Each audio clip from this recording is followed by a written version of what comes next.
Katie, you gave this a full star?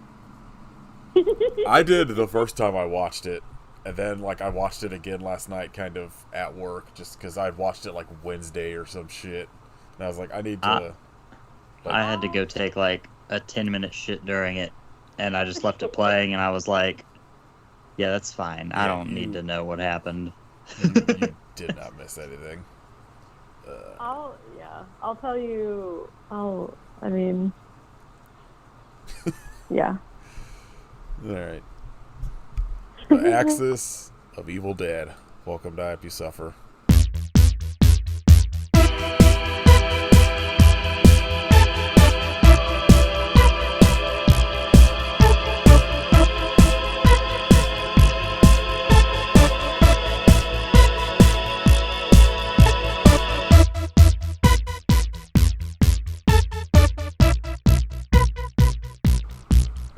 Boo. Wouldn't that make more sense for like a zombie Hitler movie? Look, I'm gonna say that's the most clever thing about this movie is that they were able. Well, no, because I mean they called them the Axis, but Bush W was always constantly yelling about the Axis of Evil as well. So it makes Yeah, but he sense. didn't have a brain. Like the other tagline is just Bin Laden will die again. Just lazy, like everything else in this garbage movie. So fucking mad.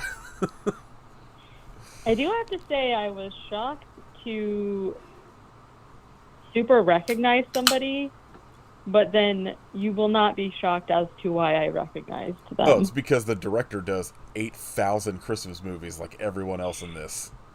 Yeah. I looked through their filmographies. It's all just like shitty looking Christmas movies. Listen, I don't know. I don't know if this is how you pronounce it, but Corey Seaver, who plays the guy who won't keep his shirt on during a war. The guy that looks like a Bullseye from Daredevil. Who's that actor that played the Penguin in the new Batman? Colin Farrell. Yeah, he kind of looks like B grade Colin Farrell. He just is like kind of a more square looking Colin Farrell. Although as I've said, I do not care for Colin Farrell. He is a very good Christmas guy. Not so much zombie war man, if you ask me. Zombie warman. Yeah, he's quintessential like single dad who owns a Christmas tree farm material. And that's about it, I will say. Do you know him from Stolen from the Womb from 2014? Definitely. He was stolen from a womb at the age of 50. It's always really funny to me when you look at some of these people's like filmographies, and it's just like it'll be like this guy's like 55 films, and it's just all bullshit. But somehow he's never like heard of Tommy a Boy. single one. Like Tommy Boy, and then all bullshit. Like how did he finagle his way into Tommy Boy? I don't know. Ooh, It Takes a Christmas Village. Ooh, I want to see whatever The Haunting of Lisa is. This cover looks terrible. I want to see That was a it. Simpsons episode. Cheryl Yeah.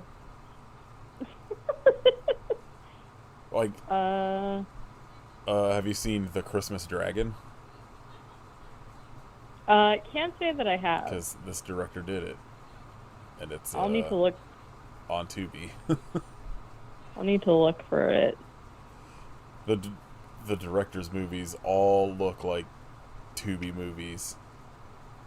Like that's the only way I can explain it. They all have the same trash-looking Tubi poster. Yeah. Apparently, what's this fucking weird Jesus movie? I think Christmases and a Wedding was good. Yeah, like again, I think it's maybe the actress that's in the movie looking for her brother. She's in the Will Ferrell Land of the Lost, and then garbage. Like 30 garbage movies. I like that you don't include Will Ferrell's Land of the Lost with the garbage movies. Well, but I mean, that was at least like a big, that was a big production. A real a real movie. Yeah, like, it's always just fascinating to me when you have these people that do nothing but, like, these shitty, like, straight-to-DVD or, like, now, Tubi or whatever, like, movies, but somehow just, like, are in, like, one major Hollywood production. She was also in The Christmas Dragon, so I'll have to... Zombies vs. Strippers. Like, You're another telling me one. that Like, this Cyborg X.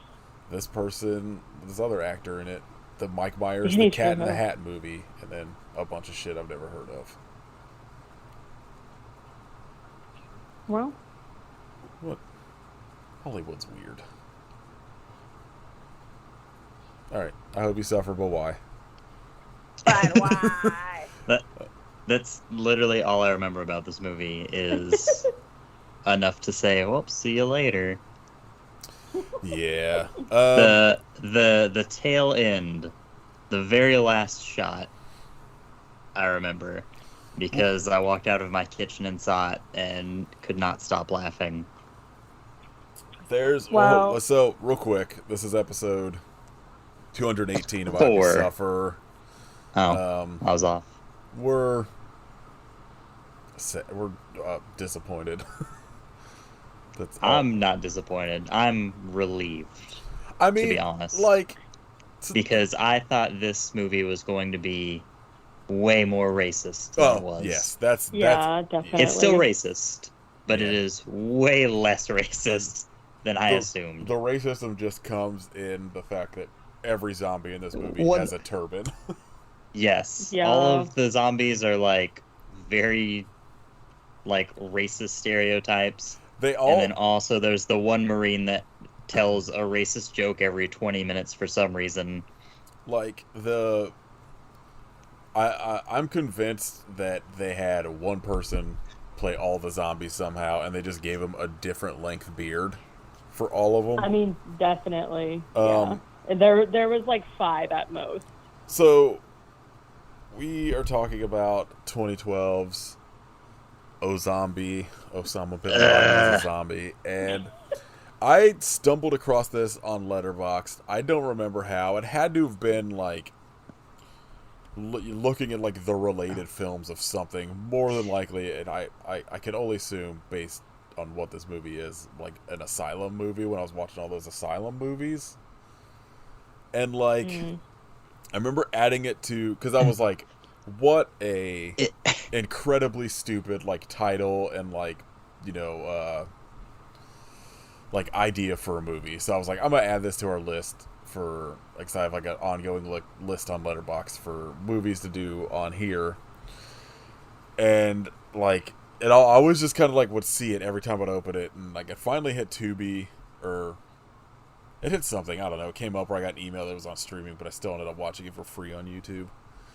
Yeah. And I was like, all right, like after Kit picked Lichen Colony, and we were kind of like, all right, we're gonna like purposefully like make an effort to go back and like make sure we're doing like these trash movies. I was like, that one was just staring at me right in the middle of the list. I was like, all right, it's time, we have to do this.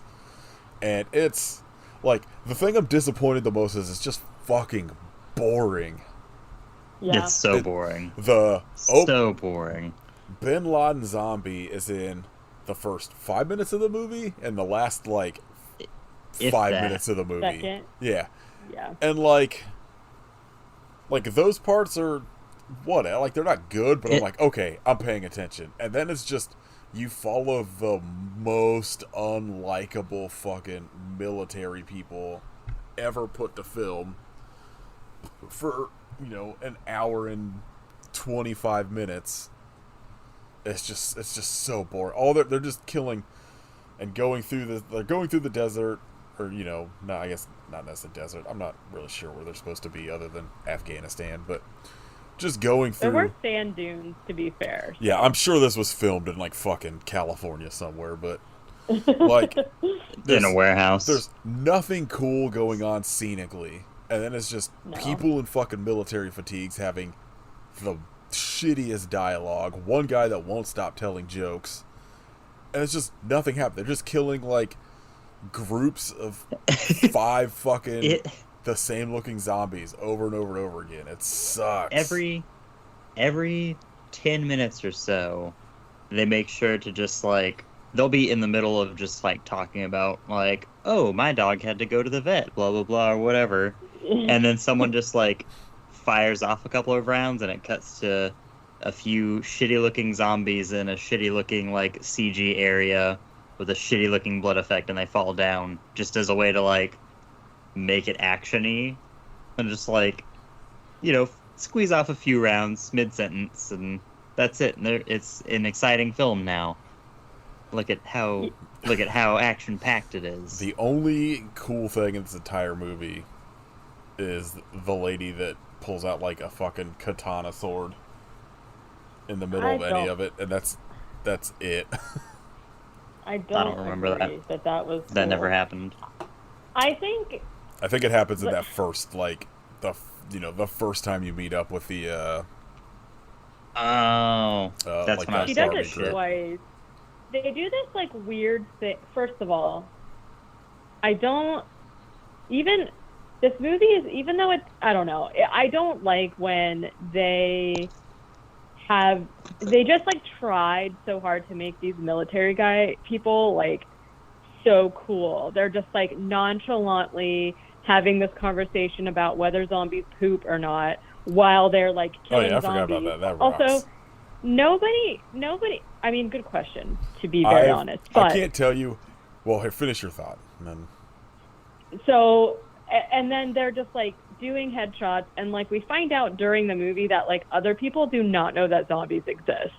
So like the whole thing is just so boring because they're just like going about their mundane, like talking about the dumbest shit while they're killing zombies. I don't think the zombies look that bad. Like there's a few scenes where I was like, okay, like it looks pretty good. The CG by far makes the whole thing stupid, and the plot is stupid, but they tried to make it serious. So like in the scheme of things, it wasn't even bad enough to be funny. It was just like you said, it was just so boring. It's like mostly dialogue, and I'm like, that's the thing about it is like, Kit responded to something I posted about the movie on Twitter about how like stupid it is that they tried to make it a serious movie instead of like a a sci-fi channel movie or whatever, you know? Yeah. There's like a section in the middle where this dude reveals like, oh, Bin Laden's still alive. And they just like play it straight. Yes. It's just very serious, like, oh well, we've got to go take him out, and it's insane. I can't wait to get to the part where we find out why this guy is after Bin Laden. It was I don't my even favorite part fucking remember what. Yeah, doesn't he have like let's wait. Yeah, let's wait. I remember for the reveal. I loved it. I think the first time I was watching it, I kind of like looked up or something like that scene was happening, and I was like, wait, what is the time fucking frame of this movie? Because this doesn't make any sense. I don't know, but I also had that issue where like I got some of the guys mixed up. So the first like 5 scenes, you got some of all of the white guys who look exactly the same mixed up. Yes, except for no shirt, and only because I recognized him and he refused to wear a shirt. And it's his one character trait. Literally. And so for the first like 5 times, the brother, who I called Brother Scarf, shows up. I didn't even realize that he wasn't a part of like the main soldiers, and then they like reunite, and I was like, oh, whoops. So we'll see. To go back, y'all though, keep saying stuff, and I had no idea any of it was in this movie. I can't I only tell have 3 you pages of notes, so there's not a lot. I can't tell you the like hours-long conversations I've had with people on like what happens with whatever zombies eat and whether they would poop or not. So that conversation happening, like the first time I watched it, I was like, all right, this gets a star for that even being in the movie alone, because I never thought about it, but finally someone brings it up in a movie. And then I watched it again Yeah. last night, and I was like, fuck this movie. This sucks. Half star. I have to feel like my stance on it is that I guess it depends on the kind of zombie, but I feel like they're reanimated, but I don't know that for me that necessarily means all of their organs function the same way. So I feel like even if they're eating and like tearing people apart or whatever, I don't feel like it's going through their digestive system like that. So like It seems like a thing that like Zack Snyder would Yeah. put into a movie, is that his zombies have some sort of, because like well, don't they have zombie His- sperm? So I'd say his Yeah. zombies are too busy being rapey. yeah, yeah. Like- So I mean, like I guess in reality you would just assume whatever they're eating is just falling out of them somewhere, because like a lot of time you see them, Yeah. they got like holes in their fucking stomachs Yeah. or whatever, but like Yeah. I don't understand the point of having these creatures that have like a need to eat without them having some sort of like, it's got to be fueling them somehow, and I don't know, like I need a scientist. Kit Science Corner. I Get a feel zombie. like yeah, Let bring us that know. Zombie back. poop. Yeah. I feel like sometimes for me it's enough that I feel like they have a bloodlust because they have a desire to be alive, and it's not necessarily that they're killing and mutilating people to eat them. It's just like that's what they want to do. Do you think Uwe I Boll would think- respond to me on Twitter if I tweeted at him and asked him if his zombies in House of the Dead pooped or not? Please try. What if they don't eat because it's a like will to want to be alive again, but they eat because they want to poop again, because that was their greatest favorite relief thing. in life, and they want to experience it again in death. They just want to poop and read a good book. You know, I mean, same. what else can you want? You know, all these Okay. dummies are just reading those weird, like, 1,000 crazy facts from, like, shit they bought at, like, standing in line at Kohl's. Uncle Kevin's fart The Chive. book or something. They're just reading the chive. Okay, before I start, two things. There's a new Patreon person. Yeah. Yeah. This dude, Chris, that I talk to on Instagram all the time about good movies and how Ted Cruz should hang himself. And shit like that all the time. Love it. Yeah, so Chris joined the Patreon, and Woo! I was like, TV, enjoy Hong listening Kong, to talk skateboard us about sounds. sometimes good movies instead of Yeah, whatever the fuck this was. yeah. I'm gonna go back to Katie just saying noises, skateboard noise. Yeah, thanks, Chris. Yeah. Whew. What was Oh. the second thing? The other thing is, I have a soda talk. Boop, boop, boop. I finally tried my vanilla Pepsi Nitro thing Oh yeah. that I bought forever ago. And my consensus is that I really, really like the texture of it, but the flavor is like hit or miss for me. I'm not really a Pepsi person. And also I couldn't really tell that it was vanilla-y, but the like texture of it was so good that I would literally buy it to drink it just for that.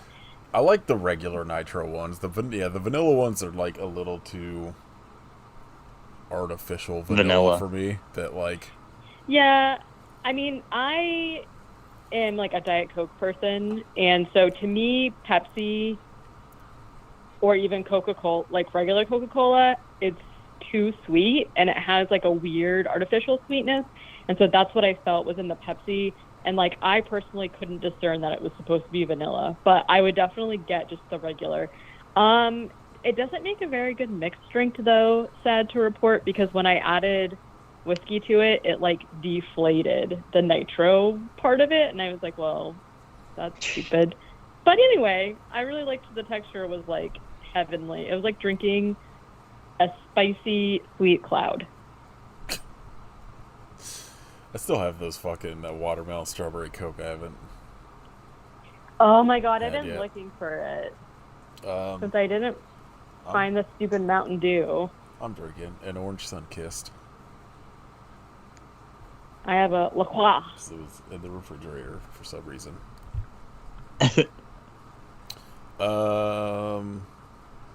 Kate, you got any soda you want to talk about? I'm drinking a twist of lime Topo Chico, Yum. which is not Glass bottle? exactly soda, but it's delightful. Oh yeah, Oh, they're so freaking good. I love them. yeah, it's like Okay. Sprite, but maybe better for you. It's like so crisp. Till you find out it's like a Slurm from Futurama.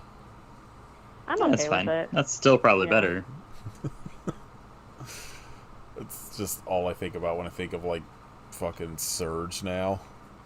It's like just coming out of Yeah. some weird alien butthole. I'm like, alright, give me some more Surge. Man. I remember this summer that Surge came out. It was like literally the best thing ever, and I couldn't stop drinking it. And I assume there's some kind of biological repercussions we're all facing that we don't know is Surge. But Yeah, everything from the late 90s into the early Yeah. 2000s that we ate is Generally. probably just waiting to explode inside our bodies still. yeah. I did also, after we recorded last time, I went to Buc-ee's again, and this time I got the sweet cinnamon beaver nuggets, and they were so freaking good. I don't know what a beaver nugget is still. You don't have to tell It's me, I like- don't care. I just say. Okay. Well, I'm they're assuming it's like a chicken nugget but amazing. made out of beavers. definitely cinnamon flavored. I also saw that they had chocolate covered ones now, but the price was very big for how small the bag was, so I did not partake. But I love Buc-ee's so much. Okay, let's get through this. So this movie starts by being May 2nd of 2011. So there's your answer. It's 2011. I know. I mean, I and- understand that part, but when we get to the part about why the one guy's trying to find him, I don't understand what's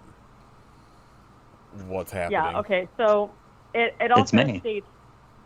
That's all. It states that we're in Pakistan also. So there's like a compound that they show, and there's soldiers from America like sneaking around and whatnot, and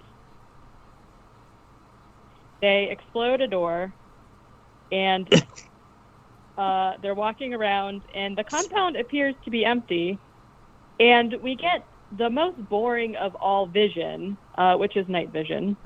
We get some night vision here. And then somebody in the distance flips a lever, or switches a lever, flips the switch. It's a lever. And then zombies come out of some rooms. And the soldiers are like shooting at them. Somebody gets bit. And then they see Osama bin Laden. It felt really strange to be writing like Osama. Like, I don't know. It was very weird. This movie is still boring. Yeah. I thought maybe like a recap could make it like shorten, Oh no! Like, this I is don't- gonna be I don't bad. think interesting, but no. No. Well, just, It's, yeah. they fucking show up and then just blow open a door and they're like, oh hey, there's Osama. There he is. Let's flip a lever. Dumb fucking movie. I'm hating this movie so- the more I think about it. Yeah. Thanks, Nathan. You're welcome. Osama runs, and he's like, and he like runs into a room. And then he barricades himself in there, and the soldiers are like, hey, open the door. And he's like, I don't want to. He injects himself with something, and then he's like gurgling. He's like, What if he They- injected himself with the Bane super soldier serum? Just gave himself some venom. I wish Yeah. that's what happened. I wish He this just was a like kicks Batman open the door and movie or hulks something out somehow. and is like Yeah. breaking everyone's backs. Yeah. I wish he was Bane, actually. For some The way reason, he's sicker got like movie. a weird fucking Hispanic He's got accent. the mask. We went different routes with that. I'm just thinking like this Osama bin Laden, but with like the animated Batman series Bane voice. Yeah. Or the Osama Tom bin Holland voice. Laden. Yeah. I was thinking the fucking Batman and Robin that he was in. Yeah, where he doesn't talk at He all. just like, "Bane." That's all he says. Mystery. It's Osama bin Laden just saying Bane for some reason. I would love that. I say okay. you do just everything in this movie exactly the same, but for some reason he's got like the Dark Knight Return or Dark Knight Rises Bane mask on. Yes. Just no explanation. Imagine And the jacket. and imagine, if you will, all of those things that we just said.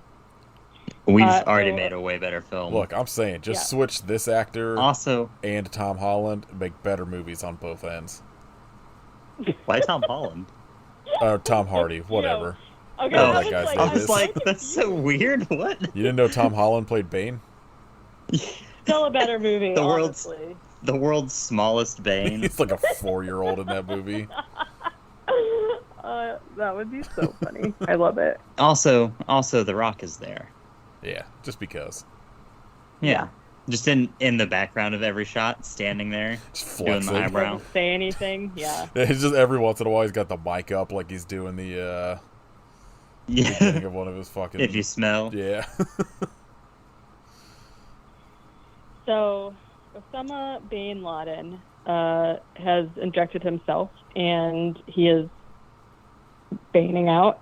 And the soldiers break into the room and shoot him. And then the soldiers are going home in a helicopter. And we see the body bag that Osama is in move. And then everyone starts freaking out. Also because, one of the guys was bit or whatever. And then there's a bunch of gunshots. And it, somebody accidentally, I guess, shoots the pilot or shoots the engine or something. But either way, the helicopter crashes into the water. We are on the Arabian seaside, and there's a couple making out. And the girl wants to go swimming, of course, because they always do. And Women be swimming.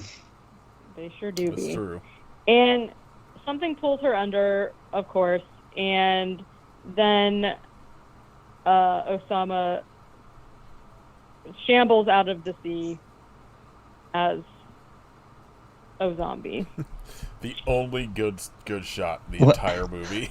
And then he goes, How? "Wow."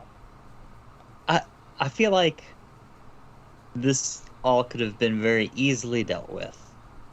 It's like, oh, the body bag's writhing. I'm going to shoot it the one time. Yeah, And we're How done did here. he, unzip the body bag for himself? From the zipper is inside. on the outside. My favorite part is just like they're just looking at it. They're like, "Yeah, this is probably fine." Yeah, it's fine. No worries. So... Damn it! Then Severn's then it's the title. having a $5 yeah, the DVD sale. sale. And I was gonna buy Night of the Demon, but it's sold out. I spent way too much money on Misfits tickets Fucking today, so I cannot partake. I was just like, well, I was like, $5. I'll throw $5 for Night of the Demon, but it's sold out. I'll see if there's anything else that I'm like willing to not. Masturbating Gunman. Do you have that? Is that good? I don't, but I want to buy it every time I see it. They talk about it 'Cause, Come on. on their podcast like constantly. They always bring it up. But I'm also like, I can't tell if this is gonna be like good, or I'm gonna get Actually it and be good, like, or- this is garbage. Why did I buy this? Yeah, this is insane. What an insane waste of money. Damn it, Day of the Animals is sold out too. This is rude. We're no longer talking about Osombie. We're talking about $5 Let's movies. just listen to me shop. Well, I mean, that's the last time we see Osombie until literally the last 5 minutes of the movie. the last so, 20 seconds of the film. Cut to that Yeah. part. So then it cuts to somebody making a video about how infidels need to die or something, and they get a phone call, And the soldier is basically just like, or the guy who's doing the video is basically just like, what? Really? Awesome. You know, whatever he says. Then it cuts to a That's soldier probably running the through the dialogue. desert. Yeah.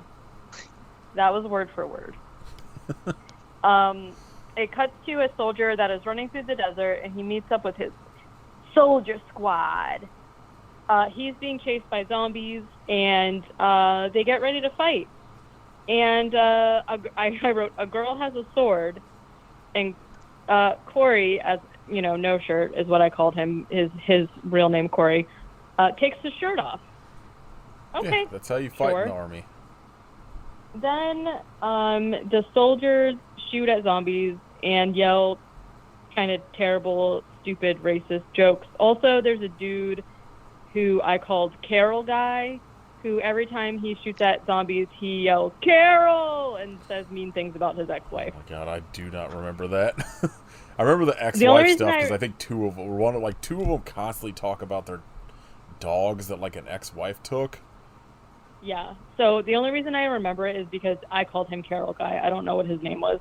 And then there's like a slow-mo of someone kicking a zombie, and the girl whose nickname is Tomboy does some sword stuff. And again, the CG is really bad. It's not good at all. At all. And then a zombie walks up to who I assume is like the leader of the soldiers and just casually pulls the pin out of his grenade. And then he just goes, "This sucks," and he explodes. A very, very bad explosion. Yeah, looks very bad. Astute observation.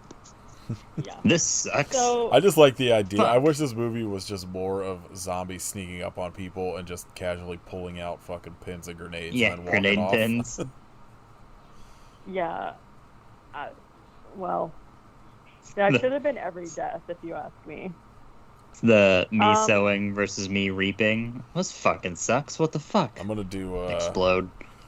like how every couple years it'll be all this shit about like some new zombie thing coming out. They're like they're reinventing the genre or whatever. I'm gonna do that where they never bite or attack anybody. All they do is just walk up and pull pins out of grenades. I love it. So the remaining people are talking about the fight essentially, and then a zombie comes up behind him and bites his neck open, and he says YOLO essentially, but like no one else in the group wants to shoot him to like put him out of his misery or whatever. So then one of the guys who I called Hair because he had long hair does rock paper scissors with him. Real insight into Katie's thought processes going on with these names. They do rock paper scissors, and if the soldier that got bit loses, then Hair will shoot him. But then Hair loses and is like, best 2 out of 3, and they like argue about it, and then Tomboy is just like, I'll do it. But then they cut away before she shoots him, so that's stupid. Then we meet a girl whose name is Dusty. She's the only one whose movie name I know, because it was Dusty. And another guy who is like her guide are at a fire, like kind of talking, and we find out that she is there in Pakistan looking for her brother. And they talk for like fucking ever.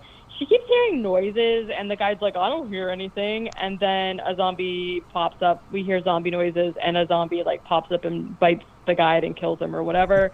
And a bunch of zombies kind of like swarm them and are like attacking. And this is when all of the soldiers show up and save her. Corey obviously immediately starts hitting on her. And then when she tells them that her brother, she's like, my brother's here. I forget what she said, but she said something like he's trained in the art of something. Shit, I can't remember what she says, but then they start making fun of him for being a freedom fighter, quote unquote. And we find out just very surface level that her brother is here because he is a conspiracy theorist that doesn't believe that Osama bin Laden is dead, and he's here to kill him. That's all we know at this point. And they're all like, haha, stupid. You and your brother are stupid, essentially. The next day, Brother Scarf, he just like shows up, and that's why I was like very confused as to why he was here. I wish that was his real name. He's a preacher. Brother Scarf. Brother Scarf is here. He finds a parchment. He sees a parchment in a zombie's pocket and kills the zombie and like takes his stuff and finds out that it's a map. Meanwhile, Dusty is just like casually, let me remind you that nobody else in the world knows that zombies exist, right? And so the next day, Dusty is just like, so what's with the zombies? And the guy who I called Leader Scarf is like, I can't tell you, that's classified. And then she's like, okay, well, where are we going? And he's like, classified. Every time she said something to him, he's like, classified. He had an accent, but I don't remember what it was. And so this is when, she explains that, like, Dusty's brother thought that Osama was still alive, and he came all the way here to, like, kill him or whatever. And Leader Scarf tells her about a project called Godsmack. The band. Yeah. Just kidding. Godsmack is the name of a chemical agent that was originally made to put in water to make people nauseous. And it was like a, chemical of war or whatever the fuck they call it. But then people started stealing it and altering the compounds. So now it is zombies, essentially. And then they talk about a bunch of like war and army stuff that I didn't understand. I don't remember any of this happening. I watched this shit twice. Yeah. I mean, literally the whole movie is essentially just talking and walking through sand. Meanwhile, Scarf Brother finds a child. I have no idea why this is a part of the story at all. Let's see. Corey and Dusty talk about her brother. Okay, this is the reason. This is the reason that her brother is trying to find Osama bin Laden. And it is because he was a firefighter who stayed home sick the day that 9/11 happened. And of his friends died. So he wants to kill Osama bin Laden personally because he feels guilty for staying home sick from 9/11. But isn't there a scene of like kids on a swing set or some shit where like Osama bin Laden chases them off? Yeah, that was a nightmare. Oh, that was just a nightmare that he had. I thought that was his why he's going after him, and I was like, what is the timeline of this? Because this doesn't make any sense. No, this is the reason. So Brother Scarf is trying to talk to the kid, but the kid doesn't speak English, and then he offers him some Skittles, but then he's like, wait, don't take the green one because it's the best. Wrong. First of all, there's a lot of debate around green Skittle because, as you well know, green Skittle used to be lime, which is a very good flavor. And Katie, there's good news. Oh, I know. Okay. Why? Because I was going to say that then they changed it to green apple, which, aside from grape, is the worst flavor that has ever existed. And so at the time of this movie, which is 2011, wait, no. When did it actually come out? 2012. It was definitely green apple. So first of all, gross. He likes green apple. But second of all, if you're offering Skittles to a child and then you're going to be like, oh, wait, don't take the best one, that's fucked up. But yeah, but they have recently changed it back to lime. So all is right with the world. But I just found that very sus, to say the least. I mean, he's in the military. He doesn't have good taste. He's not in the military, though. He's like a trained civilian. Oh, yeah, I forgot this fighter. is the fucking conspiracy guy. This is Brother Scarf, yeah. The civilitary. Then he asks the child if Osama bin Laden is alive. That fucking kid doesn't know. Like, what? He might. You don't know. Okay. Then the next Kids know a day, lot. Brother Scarf reunites the kid with his family. Again, I have no idea why this was even a part of the movie. Because they had to make it an hour and a half. Yeah. So, okay, it is the next day. The soldiers, again, are surrounded by zombies. They shoot a bunch. They're shooting them and killing them and whatever. Corey and Leader Scarf have...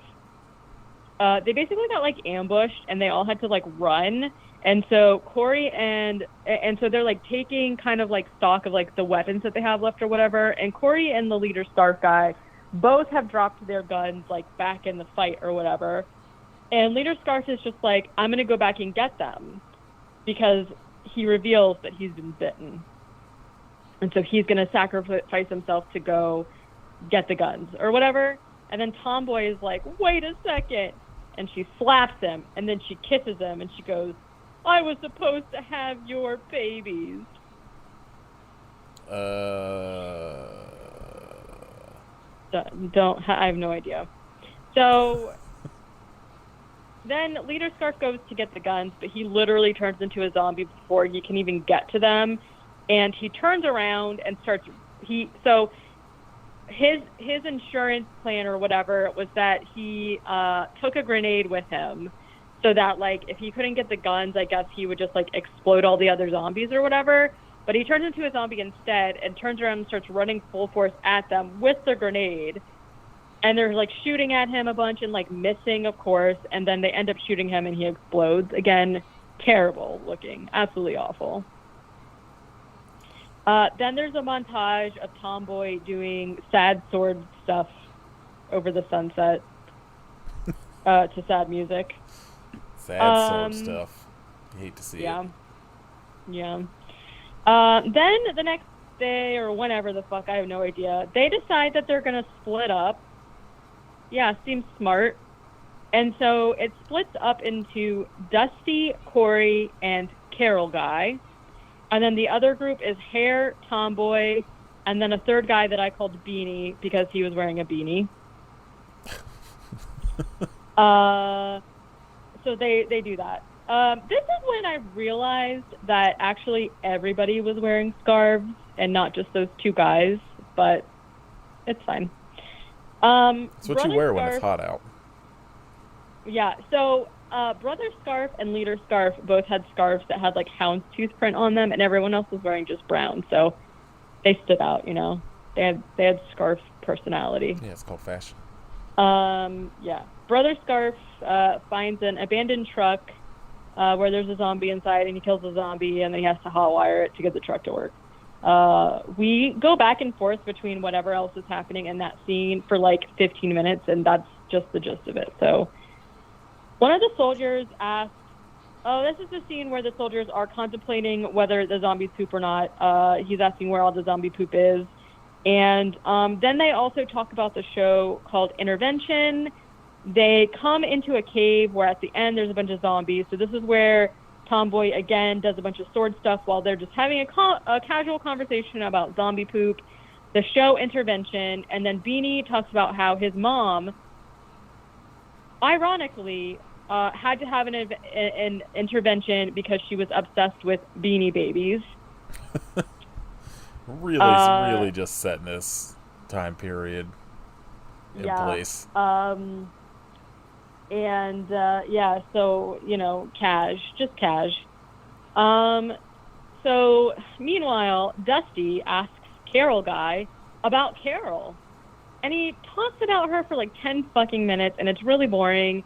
And the long and short of it is that he knew his wife since they were in kindergarten. They got married. She started cheating on him, getting Botox, plastic surgery, etc., etc. And then she kept his dog when they got divorced. And he's mad about it. The dog's name was Satan. Of course there it you was. Go. That's it. Then a zombie comes up and finds out that They find out that the zombie is wired with a bomb, and then they're like, "Oh no, get away!" And then someone shoots at them with a rocket launcher, and then they're like, "Haha, at least he's alive." Okay. The other group realizes that they're like, just fucking walking and doing stupid banter when they realize that there are literally bombs planted in the sand all around them, and then the zombies start showing up, and they're like, oh my god, oh no, they're gonna step on the bombs. And so they can't go anywhere, and all they can do is stand there and like shoot the zombies. Then Brother Scarf pulls up in the truck and shoots all the zombies and is like, woohoo, yeah, and like screaming and shit, and saves them. And then there's like a whole thing where they're like, we know who you are, your sister's here looking for you. It's so stupid. Yeah. Like, just the likelihood of this happening alone is like unbelievable. Yeah. I also have another glaring issue that I'll get to really shortly. With Osombie? Yeah. I am not even kidding What? you. I have like a page and a half of notes left, and that's it. Yeah, this is nothing this whole happens. fucking movie. That's way too many notes for what happens in this film. Okay. Well, and it's an hour and a half, right? So literally, I have Thank summed God up for that. 20 minutes of dialogue in like a sentence, essentially. So, okay, so, they're getting shot at. Carol guy gets hit with a bunch of shrapnel and is like all fucked up. Corey, takes his shirt off again and uses it as a tourniquet to try and stop the bleeding, and they like drag him to a cave or whatever. This is when the other group, who is with Brother Scarf, they are driving through the desert in the truck and having a like kind of real, like they're having a conversation as if this is something that happens, right? Because they're talking about how they are headed to this militia camp. Brother Scarf stole the map from a zombie, and that's how he knows where it is. And it just so turns out that the whole reason that the military group is there at all is because they're trying to get to the military base, right? So now they're all going to the same place.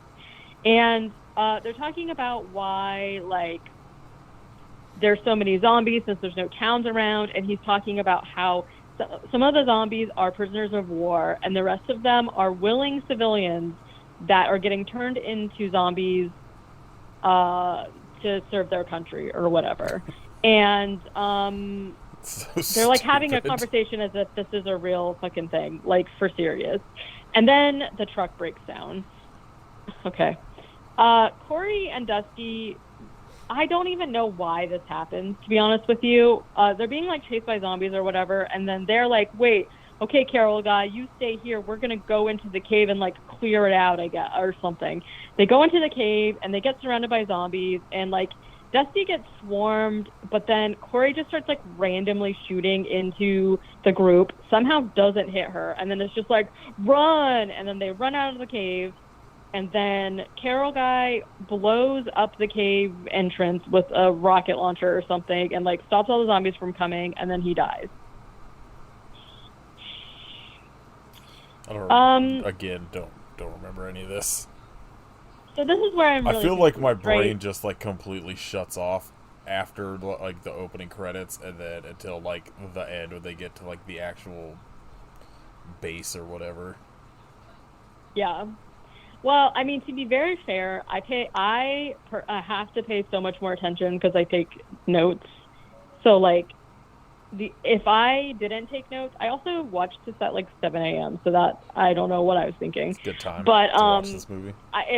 If I were to just be watching this without having to take notes, I don't think I would have remembered anything that happened. I watched either, it twice. because I'm like, yeah, because I'm like reading them right, but my recollection in my head is literally just a zombie Osama like slopping out of the ocean in the beginning and going wah, and that's it. Okay, so this is where I'm really confused, because if you'll remember, as I just said, the group that is with Scarf Bro has been driving a car, but somehow they reunite with the other group of people who have just been walking. So I'm like very confused as to how that works at all. They've all made it to the camp at the same time somehow, and there's a bunch of zombies. The group reunites. The Dusty and the brother are like, yay, we're so happy. And then they have like a heart-to-heart, which again, very stupid. There's like no substance to it, except she's like, hey, can you like stop trying to kill Osama? And he's like, no. And she's like, all right. Then she has a heart-to-heart with Corey, and then they kiss, of course. Or just how all of the dialogue in this movie was. I mean, pretty much.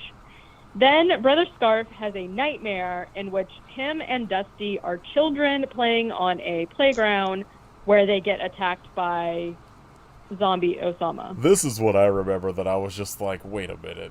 This is why he's going after this? I was like, what? How fucking time frame No, is... that makes... Yeah, I don't...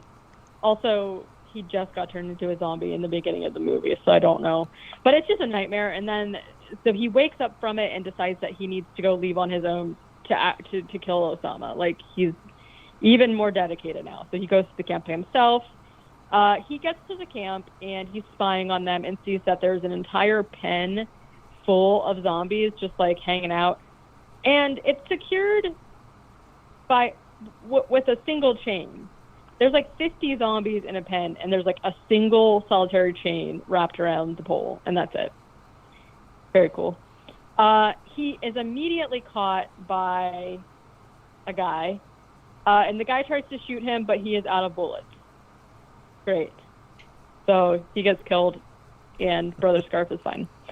Then he shoots the chain, the very small chain, off of the pen, and all of the zombies are free to start eating and attacking all the soldiers or whatever. Hell yeah. The soldier group wakes up and is like, oh my god, Brother Scarf's not here. So they're going to go, they're going to the camp to like meet up with him or whatever, even though they're immediately like, oh, he's probably dead. There's no way he's alive. They're walking through Should a have field. just gave up right there. Yeah. He's probably dead. Whatever. Turn around. You're right. At this point, he's dead. Goodbye. Let's take a they're walking CGI through a helicopter field. out of here. And they're just like walking and talking for a while, and then all of a sudden a bunch of zombies just like sit up out of the grass at once. And I was like, how did you not accidentally step on a zombie or something that whole time? I don't know. And they run, they're shooting, the fuck, whatever. You know the game. Yeah. Then there's a bunch of sneaking around and shooting. Like, essentially it's cutting back and forth between Brother Scarf, like, sneaking around the compound and the other people, like, running around and shooting zombies and stuff. We find out that Corey has called in an airstrike. I don't know. And they're basically just like, okay, well, we called in this airstrike, we have to get out of here. And Dusty's like, no, my brother's in there. Meanwhile, Brother Scarf has found a secret video recording room where zombie Osama is there. And everyone busts in at the same time and is like freaking out because he's there. And he's like, I knew it. And I was like, technically you didn't, because he's not really like alive. How really, did he get as a back person. there? I don't know.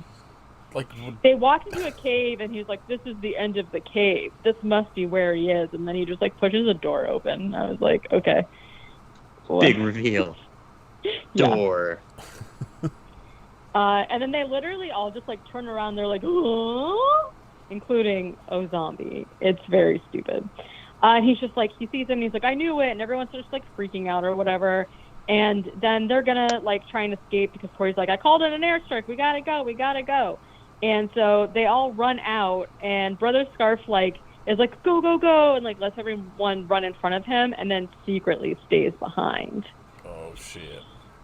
Outside, people are shooting and whatnot. Hare gets shot, and he dies. And Tomboy is like, I'm going to miss you. And then he goes, I'm going to miss me, too. And then he dies. Because he's the funny one. If you didn't get it. I still don't get it. Brother I still don't Scarf, think it was funny. He's the funny one. I don't miss him at all. Yeah. No. I don't even remember his name. Brother Scarf is inside shooting zombies, and then he goes, who crapped their pants? And I was like, Oh yeah, terrible. Osombie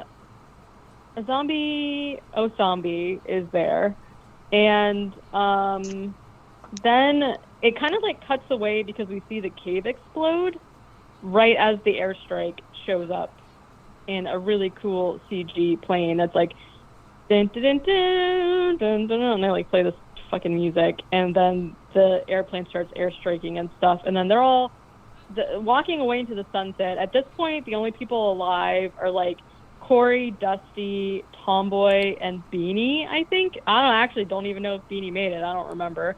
And so they're like walking, like, and then they see something start shambling up to them, and they're like, oh my God! And it turns out that it's just Brother Scarf, who somehow survived exploding a zombie that was right in front of him, and then also an airstrike from above. I don't know. So then they're like, he's fine.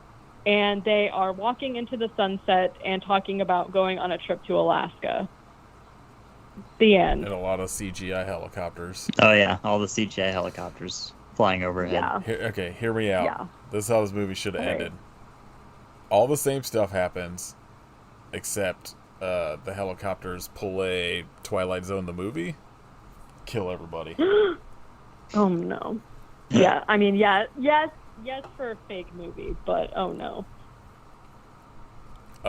This was a documentary. I'm pretty sure all this happened for real. I mean, I'm definitely. They just didn't tell anyone about This is why classified. they just said they dumped his body into the ocean. Right. They're like, we can't actually tell them about it. I get it. This is the worst. Well, not the worst. Garbage. You know what? It's pretty fucking. I will It's say- just boring. It was boring. I've definitely.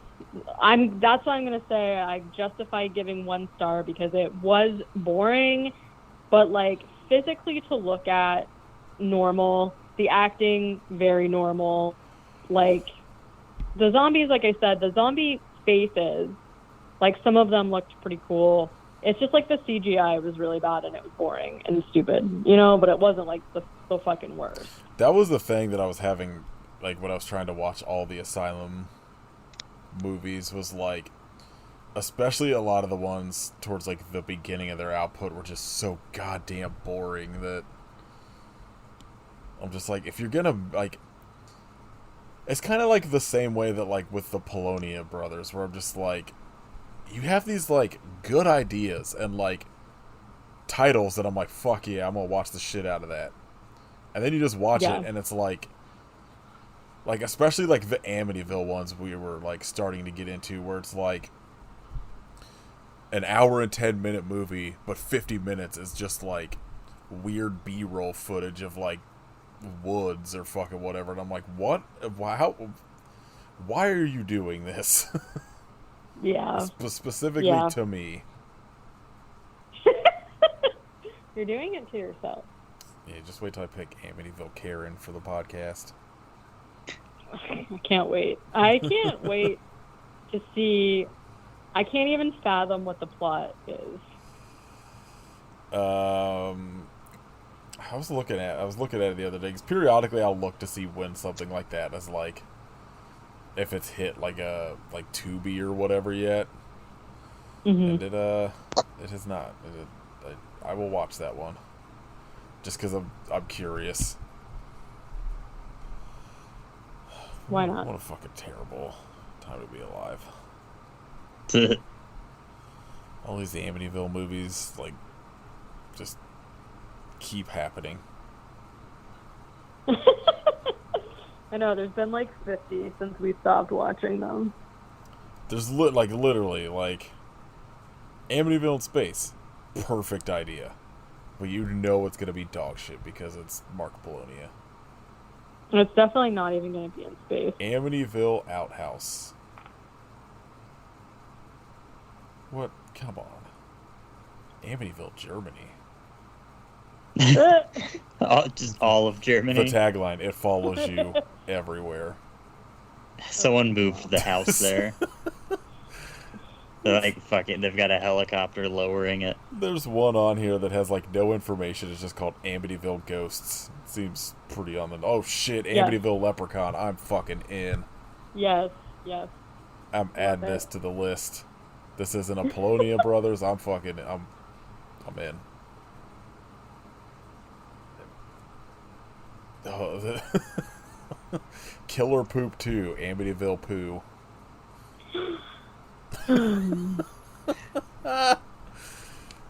Incredible.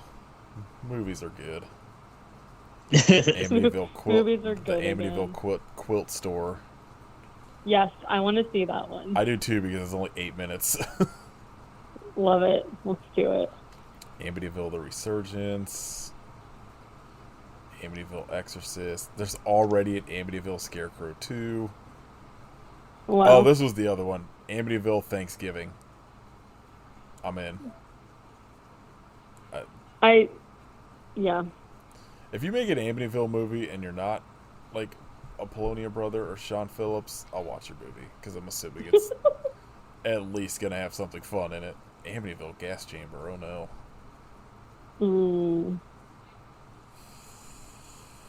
Oh, what a franchise. All right. Any news? I honestly didn't really see any. Yeah, I don't know if I've seen like any real like horror specific movie news lately. Heat 2 came out today. Yeah, Heat Day. Did you buy it, Kit? Yeah. I'm going to pick up Hooch, and I just have all my Amazon shit delivered to my parents' house. So I'm just going to grab it all Oh yeah. while I'm picking him up. I saw like a couple like tweets about it, and people were just like, "It's as good as you would want it to be." So Hell yeah. I was like, I got that, and then the 4K of the movie came out today, too. I'm hoping Heat it up. as an audiobook that I could just listen to at work. It's I don't have time for all that. Kind of Just Al Pacino screaming. yeah. Somebody should just Al Pacino reading the audiobook and doing every voice. I love it. Give me all you got! Fucking movie rocks. All right. Katie, what'd you watch this week? I actually kind of watched a lot. I watched finally the Turning from 2022, which got really, really bad reviews, but I actually liked it. And I feel like part of the problem is that people don't really care for the kind of like gothic storytelling of like that kind of story, because the turning of the screw was like also what Haunting of Bly Manor was based off of, and people didn't like that either because it's like kind of slow or whatever. But like I love that shit. I love that. And so I mean, like, it wasn't the greatest, but it was like pretty decent. Like I enjoyed watching it. And so I don't feel like it should have gotten like as bad as a rep, but whatever. I watched the Candyman reboot sequel, from 2021. It was also fine. I don't have a very strong connection to Candyman or like the original Candyman. Like I remember seeing the original one like really, really like a really long time ago and being scared because like, I mean, it was scary, but like I don't have any like connection to the franchise at all. So like I didn't really have any strong feelings either way. And like I thought it was fine. I think I wasn't expecting like there's not really like there's a lot of cutaways for the kills, which I wasn't really expecting, but like it was fine. Like I don't really have anything bad to say about it. But I haven't watched it since it came out. Like we went to the drive-in to see it when it came out and had to see old before it, which perfect movie. Perfect film. And like at this point I don't fully remember enough of it, but I remember being very disappointed with it, or like not maybe disappointed, but just being like Like, this just seemed like unnecessary. But I remember the score and the cinematography being incredible. But like the rest of it, I was like, this just like, I don't know. I don't know why this needed to exist. Yeah, Especially I when think Candyman 3's out visually- there and is perfect. I think visually it was a very cool movie. I wasn't like bored at all, but I agree. Once they kind of like, once they revealed like the twist of the story, I was just kind of like, okay, cool, it was fine. But it was whatever. I finally watched The Deep House. What It's a letdown. So, yeah, it sucks. The idea behind it was so cool, but the execution was so bad.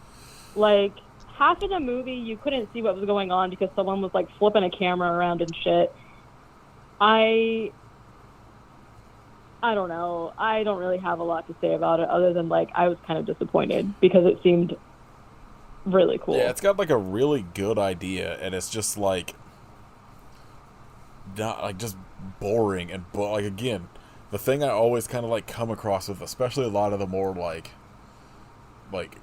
modern horror stuff, is, like, I just don't like any of the characters. Like, especially in that one, both of the characters are fucking terrible. Yeah, and I have a really big issue with, so if for some reason you don't know what the premise is, it's essentially these people who are, like, vloggers, and so they go underwater to this village that was like flooded, basically. So there's like an underwater village that's still there, and they go scuba diving down there to like vlog it, and then like creepy shit happens, right? I have a really hard time with movies that don't let you have a break from the characters talking, because the movie is like shot, except for the very beginning. Once they get under the water, it's usually shot from like the POV of, it's not found footage, but a lot of the movie is kind of like shot that way.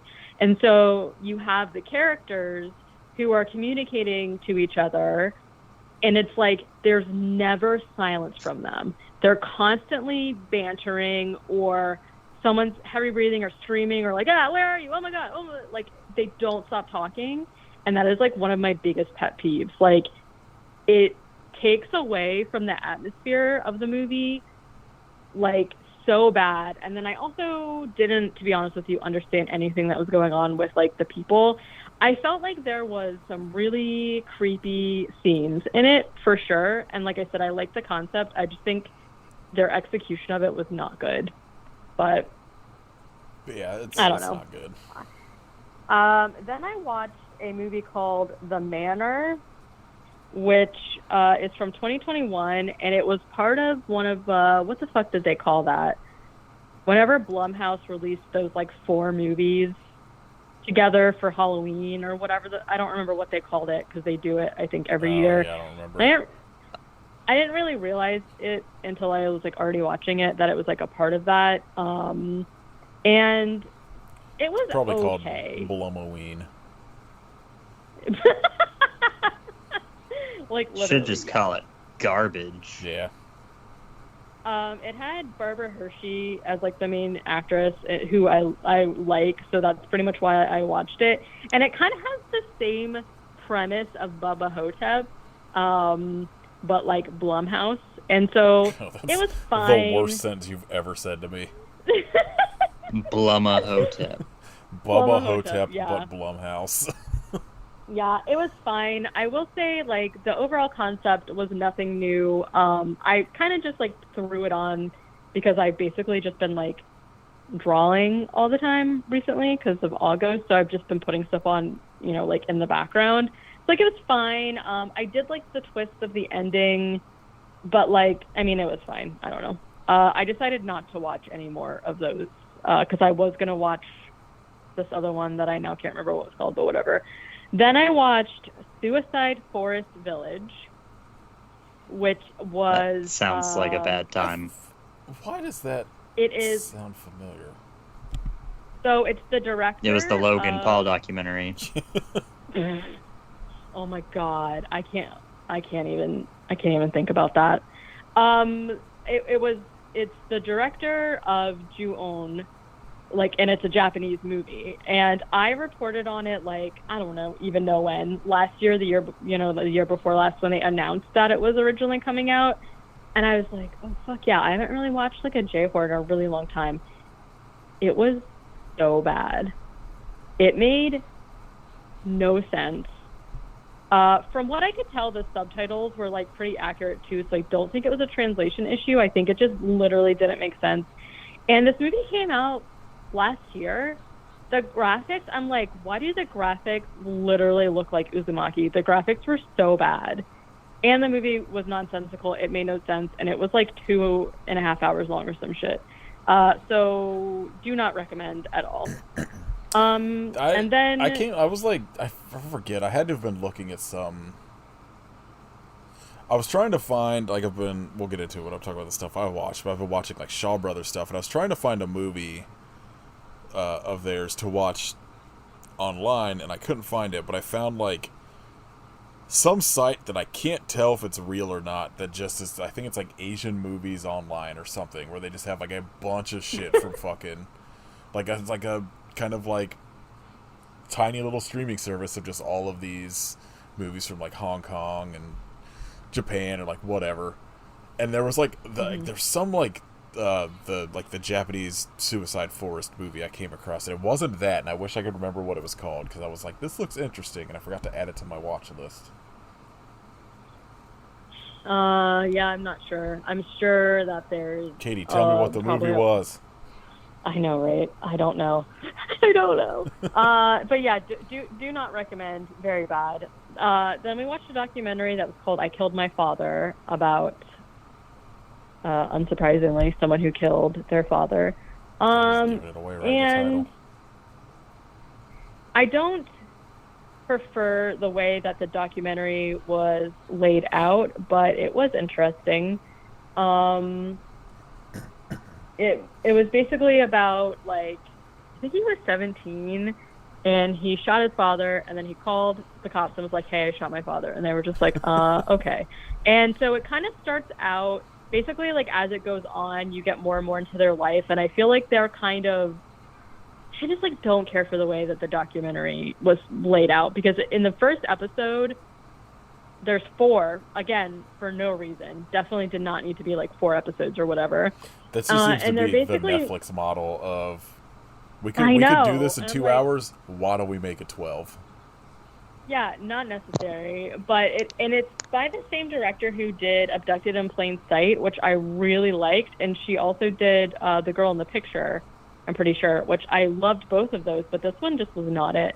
Because it was, like, basically the first episode was basically, like, having an interview with the kid, and everybody basically talking shit about him, where they're like, he has no emotions, he doesn't have empathy, blah, blah, blah. And then saying nice things about the dad, and they're like, yeah, he was great, he was rich, he made $100 an hour, we were going on jet skis and whatever. And then obviously, as the documentary goes on, you find out that that wasn't really the case, but I was like, I don't like to be gaslit like this. Because in my mind, I started watching it thinking, if he shot his dad, like, why? What happened? You know what I mean? Like, I don't just go into it assuming he just did it for shits. I don't know. I just don't like the way it was set up. But anyways, then, to cleanse my palate, I watched one of my favorite movies, Beetlejuice. And that's it. If they hurry up, get that Beetlejuice Goes Hawaiian sequel made. Now Michael Keaton's not playing Batman and anything, just fucking, let's get the Beetlejuice again. Yeah. What a week. What a week for fucking terrible streaming site news. Yeah. Kit, what'd you watch? I watched The Black Phone, which is pretty good. Prey, which... What were you going to say, Katie? I was, like, really interested in Black Phone, but I just, like, was kind of waiting to see, like, yeah, it's good. It's pretty light, but I mean, it's a fun, good 90 minutes. I kind of want to rewatch it because I feel like I'll like it even better on a second watch, but it's definitely worth watching. Joe Hill is so like his father. Like, watching it, it's like, oh, okay, yeah, he is definitely Stephen King's child. Jesus. Yeah, everyone knows how much I love Stephen King, and Joe Hill is like one of my favorite authors, and I think he obviously hasn't written nearly as much, but I think that I like him more than Stephen King. Yeah. Coke it up.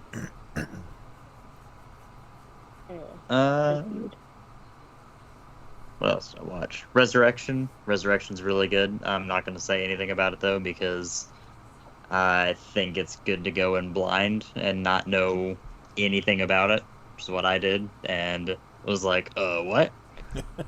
Is that new? Yeah, it just hit rental on Friday, but I think it's going to be coming to Shudder within the next month or two.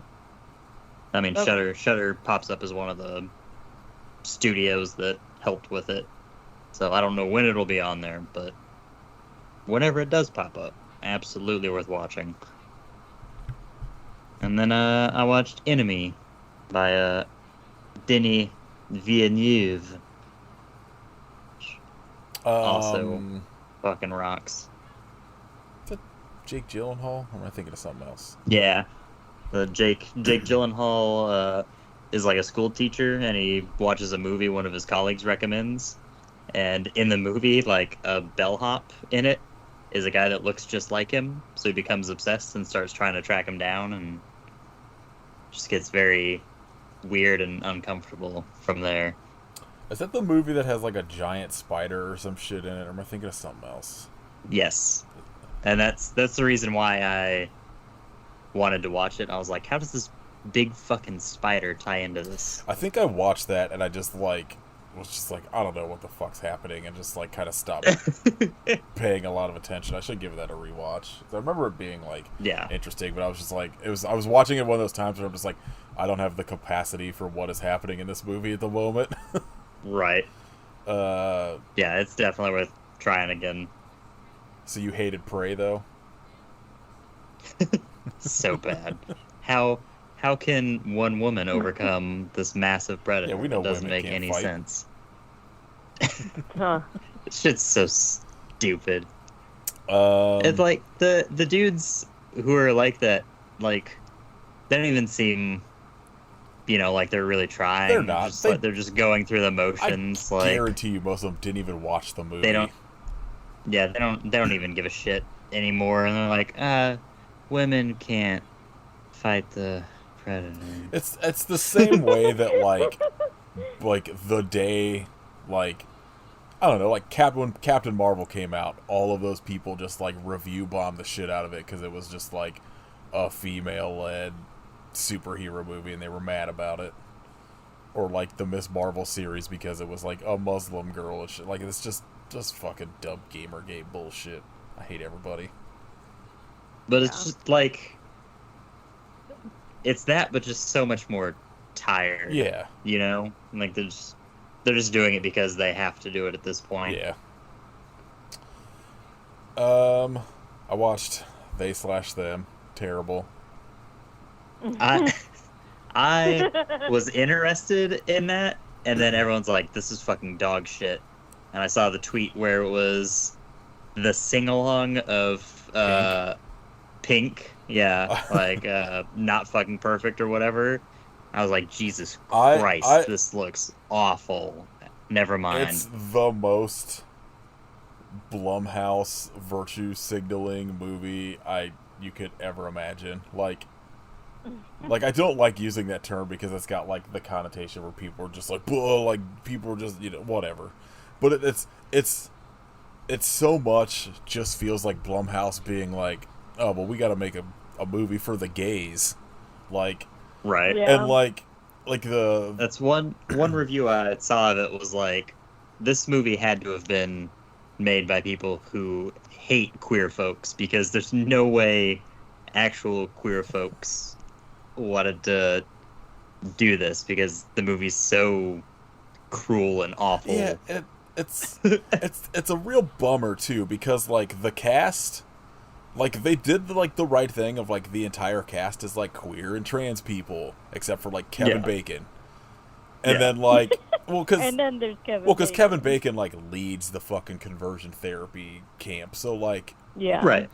but it's like the some of the dudes from Death Drop Gorgeous were like tweeting about it and kind of like articulating it a lot better than like I ever could. Just like the whole like I guess spoiler warning for this terrible movie, but like just the like all of these movies about just queer people being fucking tormented and killed and all of this shit, and then they get to the end and they're just like, I have to be the bigger person and don't get their revenge and like let them like all this shit, and they're just like, this is bullshit. Like, why is every like queer horror movie gotta be like this? Like, when do we get to have like vengeance against our oppressors?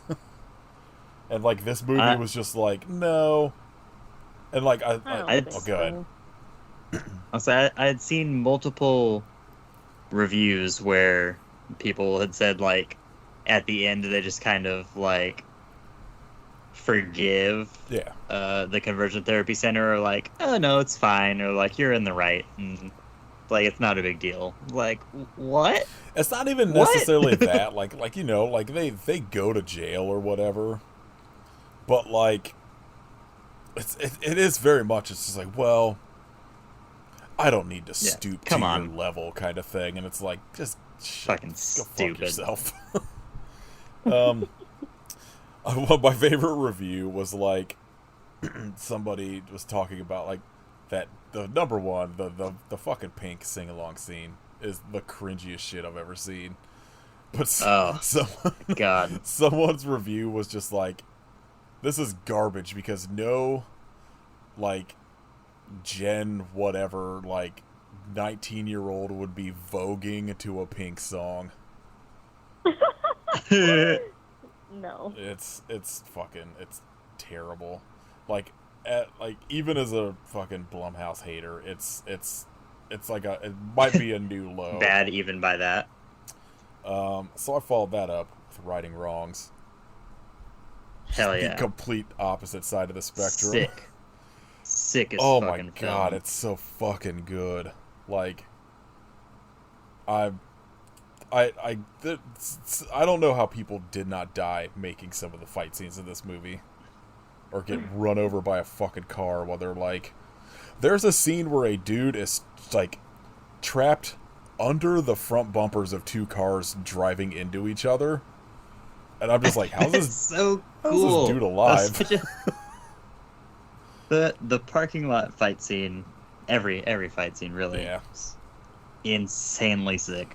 I was texting Kid about it after I watched it. There's like an interview with one of the actors in the movie who talks about like, there's a scene at the end of at least one of the cuts in the movie, because I guess like the cut I watched so far was like this cut where basically all of the heroes die in it.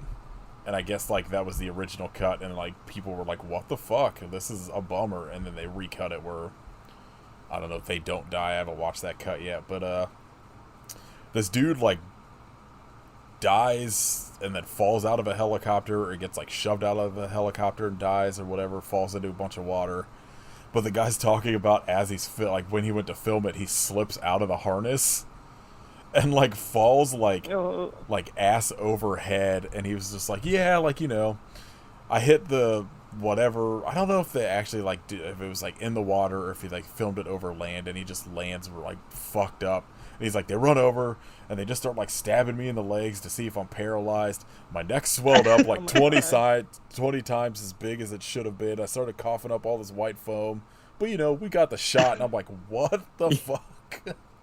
That's dedication. No. That's dedication to cinema, and I respect that. Stuntmen in Hong Kong, next level. Them in like Italian fucking action movies of like the 70s, just all the stuntmen out of their minds.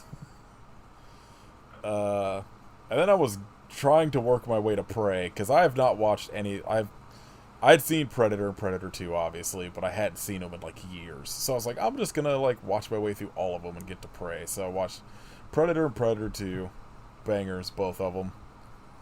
Then I got to Predators and the Predator. Woof. What happened? Predators is okay. It's except for the Topher Grace twist is fucking stupid. It's like it's fine, but the Predator oh my god, is actively irritating. It's so bad, and I don't understand because like Shane Black knows how to make a movie, and I don't know why he made this one. It's 100%. Well, not 100%, but like 60% studio interference. I mean, it's gotta be. It's definitely Shane Black deciding autism's actually the next step in human evolution. Weird. And all of the stuff with the autistic and the predators, kid, the predators are going to come and harvest autistic kids and whatever. But other predators are here to stop global warming and very strange mix of stuff. Yeah, it's. And then the studio came in and was like, "Well, your whole original ending where good predators come in and they're like riding in tanks and fighting all the other predators or whatever, like that's stupid. How about you just run through the jungle and I don't know, it's boring." Yeah, it sucks. I don't know. After that, I was like, I gotta cleanse my brain before I watch Prey, which I still have not gotten to yet. It's a good way to wash out the Predator from your brain. I think I'm gonna watch it either tonight or tomorrow. I just like I watched all 4 of those, and I was like, okay, I need to watch something. Where I was like, I need to watch something to like that I've seen before because I don't want to fully pay attention. Like I was at work, so I was waiting on Prey, and I ended up watching Deadpool and Deadpool 2, which both held up for me. I was curious to see because I had not seen either of them since they first came out, and still enjoyed both of them. And then I got on Shaw Brothers kick, and I watched a bunch of shit. They have one like the Shaw Scope box set on Arrow streaming site, and the one I hadn't seen yet that I watched was Crippled Avengers, which not a great title, but absolute fucking banger of a movie. Like some of the fight scenes in that, I can't even fathom how they choreographed, because like there's a scene that's like 3 dudes fighting, but they have these like huge like hoops that they're like throwing on each other and doing all this like fucked up choreography shit. It's so good. And I rewatched The Mighty Peking Man, which is perfect. When a movie of a giant fucking ape destroying a city that was made in Hong Kong, so it's extremely weird. It's a high recommendation for me on that one. Then I watched Osombie twice. Make bad choices. Well, yeah. Alright, shout outs. Katie. I'm gonna shout out, I think I've shouted it out before, but a new season just came out. It's an animated show on HBO called Close Enough that is made by J.G. Quintel, who is the creator of Regular Show, which is one of my favorite shows ever. Regular Show is. And season 3 of that just came out, and it's very funny again. So that's basically what we've been watching. Alright, what about you, Kit?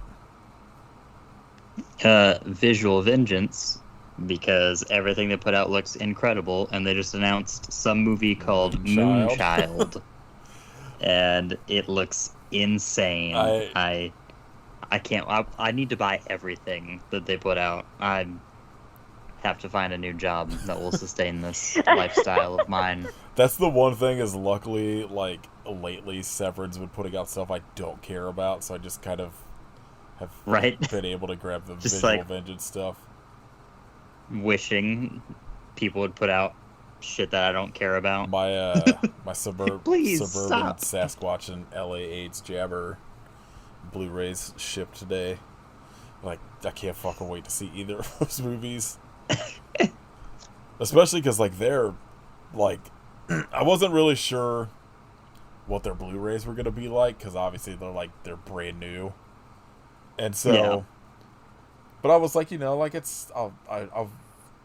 I'm always in for, like, a SOV movie, so finally getting the Bloody Muscle Bodybuilders and Necrophiles Blu-rays.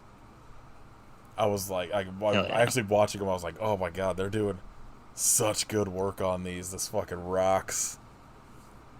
Just like all the bonus features are pretty fucking interesting. Like, I don't know. I'm very excited to see what else they do in the future. And then they were teasing Replicator, and hopefully that's what's coming with fucking Moonchild. Oh my god, Replicator's so goddamn good. I can't wait. I hope it hits like Tubi or some shit so we can do it on the podcast.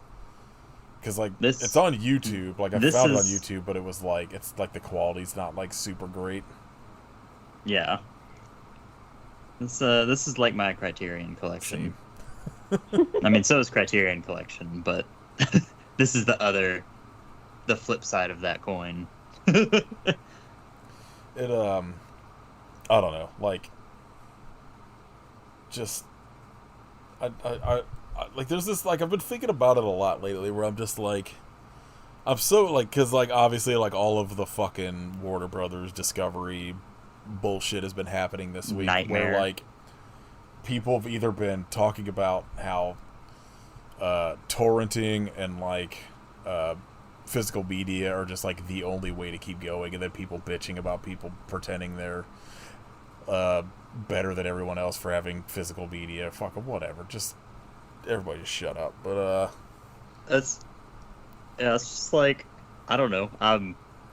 I'm worried that this is exactly what streaming is going to do, and I like movies and I want to support them, so I've wound up with a shitload of movies. Like, I'm sure there's tweets out there for people being smug about having physical media, but it's probably. Like, it's also there's that asshole for every fandom thing. Like, if you watch anything remotely below the Hollywood line, like, you have to, because so much of that shit you never know when you're disappears. Gonna get to see it. Yeah, it like just disappears from streaming, and if somebody doesn't have like a fucking upload, like, there's so many movies now that I watch that have never made it past VHS. That the only way you can watch it is to have that tape, or you're lucky if someone uploaded that shit to YouTube. I'm in the process, which, if anyone listening to this can get me a copy of it. There's a movie they talked about on Twitch of the Death Nerve that I want to see because it sounds like dog shit, but I want to see it, called Waco, Texas Apocalypse, or Apocalypsis, I think. Oh, I've heard of that. And it's this like Mexican exploitation movie where they were like, I don't know, America like makes fucked up movies about shit that happens here. We could do the same, and just made this like movie about Waco, Texas. Like I think it was like released within 3 months of it happening. And I guess it's like I don't know, like they were talking about it, they were just like, this movie's like not good, but it's also kind of fascinating, and I've been trying to find it, but it's just like, it is MIA on the internet, and I want to see it. So reach out to me on Instagram. I hope you set for podcast if you will wait for me to watch that. But like, I don't know, I think what I was saying is like, just shit like Visual Vengeance, like Vinegar Syndrome, so like all those people like are just doing like the Lord's work, keeping this shit in print. Like, I've said it on here a bunch of times, but like Vinegar Syndrome, like, even if it's movies that I don't fully like, I'm always like, oh, I'm glad I watched that. And it's always interesting. I'm glad that it's like they're keeping some of this stuff in print. Like, they released like 2 different 3-disc sets of just the absolute fucking worst low budget like 70s hardcore films I've ever seen. None of them are good, but I'm just like, I don't know, I'm glad these are still available for people that like want to see them. Yeah, I'm gonna jump on that too. That's my shout out too. Go buy physical media and be better than everyone else, like me and Kit. Yeah. I bought a movie the other day at work, and it's like the same girl up front that always rings me out, and she's like, "Do you collect movies?" Like, no, I like movies. Like, I watch them. Well, I'm not just like collecting them just to have them. I fucking watch them. Yeah, you don't open them. You just leave them packaged and. Yeah. I don't know. I can't even tell you how much time I waste knowing I'm not gonna buy anything, but just like looking through like Orbit DVD or Diabolic DVD or like Vinegar Syndrome or whatever. Oh, I'm like, I won't buy anything. I'm just gonna see what's on here. Yeah, see what's coming out. Orbit DVD, I check like, I don't know, once a week at least, because they update like used movies they get in like once a day, and so I'll like look every once in a while in case there's something and I'm just like, oh fuck, I have to get this because I've never seen it anywhere else. But yeah, buy physical media because Warner Brothers is about to be taken over. Streaming services are gonna get awful. Well, it's also like they're gonna get awful, but it's also you're hitting a point where I'm like, I don't know, I could just stop spending $100-something on fucking 30 streaming services and I don't know, buy movies I actually want to watch instead of just spending 2 hours scrolling through Hulu to not watch anything. I was losing my mind at how many people were like freaking out at whatever the graphic was, which, you know, the graphic that was like, men watch HBO Max, women watch Discovery Plus, which so I was stupid. Like, that's dumb as hell, but people were losing their mind that it said 90-Day Fiance Universe. And they were like, this doesn't need to be like the MCU, and I was like, I don't think you understand the term universe in these scenarios, because definitely not. That show has so many goddamn spin-offs, it's fucking crazy. They did a new one now starting called 90 Day Fiance UK that I want to see. Of course, why not? I mean, you know, eventually they're gonna get down to like the Real Housewives now are in like Dubai, so that's the one I'm waiting for. When it's just, I don't know, like 90 Day Fiance the other way is my favorite one because I like watching these dumbass shitty American dudes go to like try to live in the Philippines because they want to date a fucking 18-year-old girl or whatever. Like it's fucked up, but like I like watching these dudes melt down because they don't have an air conditioner or some shit. Alright, Katie, what are we doing next week? Osombie 2. Yes, Osombie 3. I'm gonna go with 2022 Tubi original Titanic 666. What? Yeah, did you not know this existed? No. Yeah, there's Tubi original sequel to I don't know if it's supposed to be specifically a sequel to, but I think it's supposed to kind of tie in a little bit with whatever the sci-fi or like Asylum Titanic movie. Maybe, I don't know. Maybe it doesn't, but I don't know about that, but it's got a 1.5 star rating on Letterboxd, so it's good. Yeah.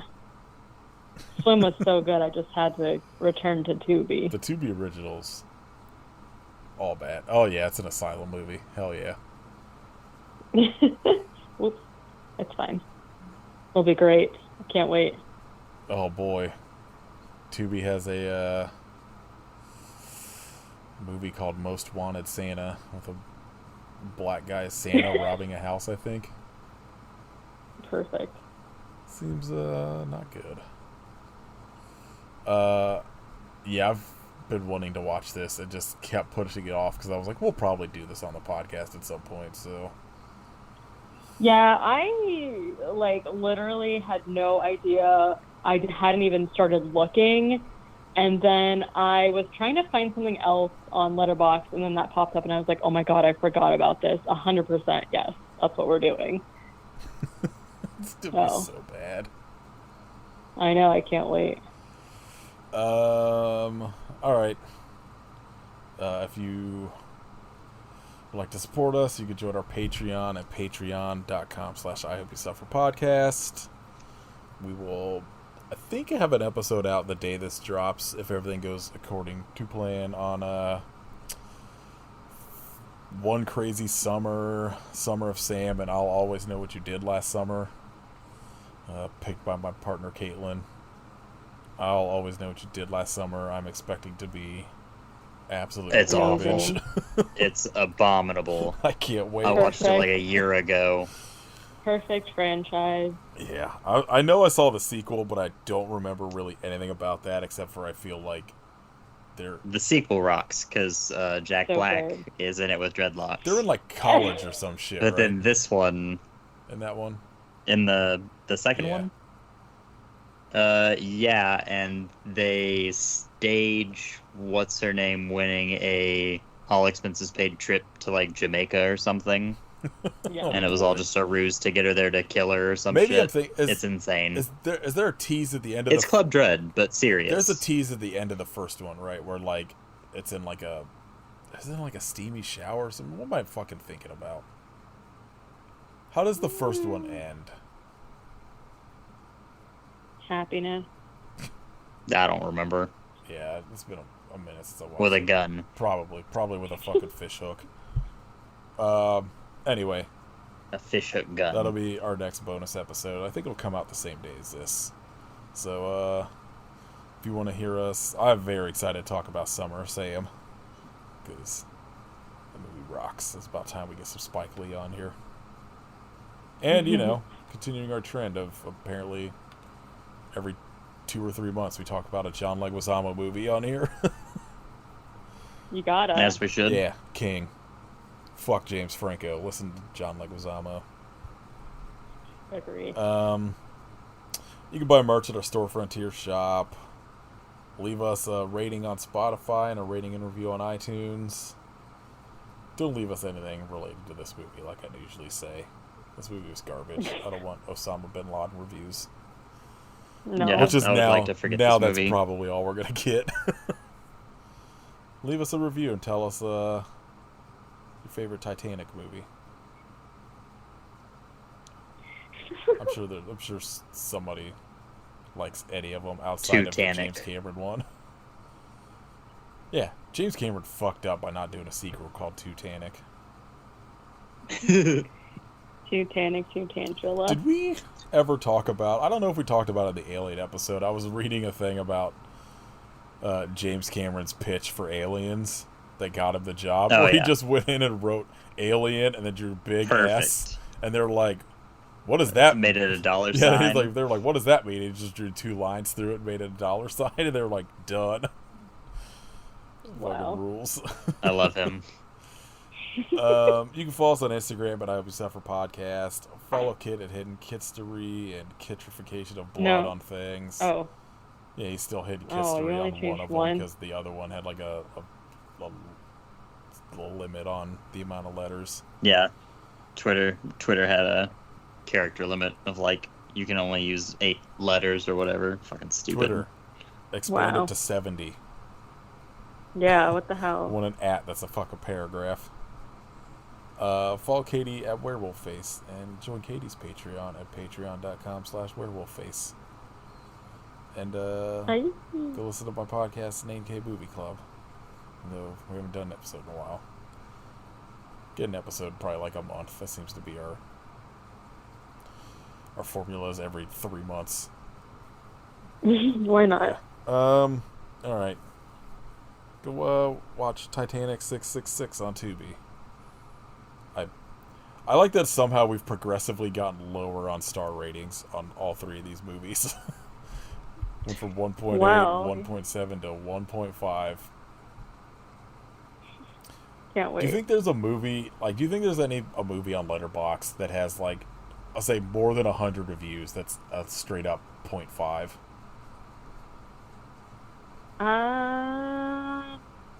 I There's always some fucking weirdo that gives something 5 stars that doesn't deserve it. I wish I Yeah, wish true. Letterboxd had a way that you could just search, like, just see, like, I wish they had a thing that Ratings. just showed you what the highest rated movie is on there and the lowest.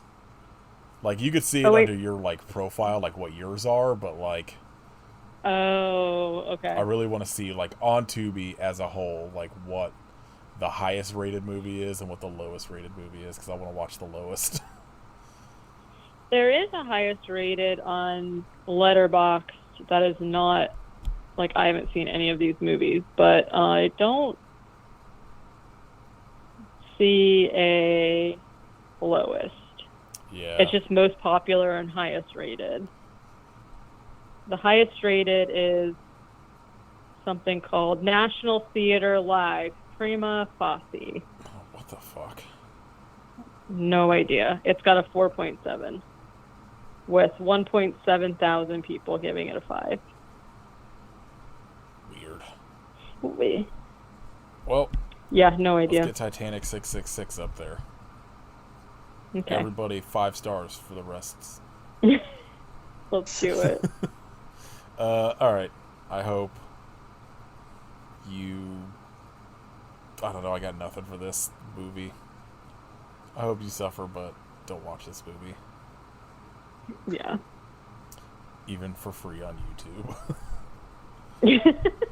It's like, I'm so They need- fucking baffled at how They many need to have people paid us to have watched were it. like, this movie rules. Like, all of the comments on the YouTube video were like, oh no. There was a comment on the YouTube video that I screenshotted that I was going to talk about in this, and I gotta find it now before I actually end this episode, because it's incredible. I imagine that maybe people who are like really into like military and soldier stuff probably were like, "This is the best. We got him." No, this like all of the reviews were like, "Wow, this is really entertaining" or whatever.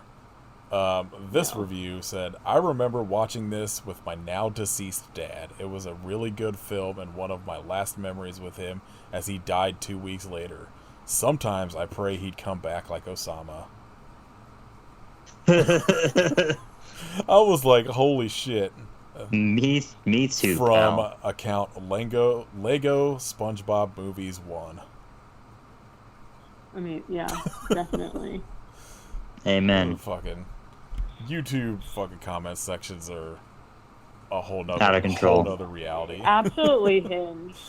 I really love going to like music videos of like, even if it's just like Backstreet Boys or something, there's always some unhinged person that's like, says something to that effect, like, my grandmother passed away 4 weeks ago, and it's just like, what are you talking about? This is a Backstreet Boys music video.